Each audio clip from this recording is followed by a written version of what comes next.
এক আল্লাহর ওলি বলছিলেন,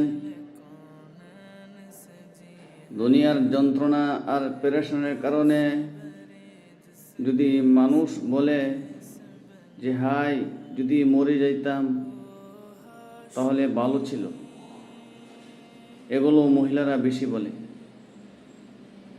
যে আমার মরণ আসে না কেন, আমি মরি না কেন, আমার উপর টাডা পড়ে না কেন, আমার উপর খুদার গজব পড়ে না কেন।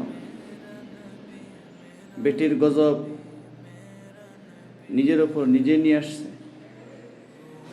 মহিলাদের এই বদ অভ্যাস অনেক বেশি আছে, মানে মৃত্যু কামনা করে বেশি। তাহলে ওই আল্লাহর ওলি বলেন, হে আল্লাহর বান্দা, দুনিয়ার পেরেশানি, দুনিয়ার যন্ত্রণার কারণে তুমি মরণ কামনা করলে, যদি মরে যাইতাম দুনিয়ার পেরেশানি যন্ত্রণা থেকে মুক্তি পাইতাম। তিনি বলছেন, হে আল্লাহর বান্দা, যদি কবরে গিয়ে কবরের আযাব শুরু হয়ে যায়, তখন তুমি এই আযাব থেকে বাঁচবার জন্য এবার কি চাইবে?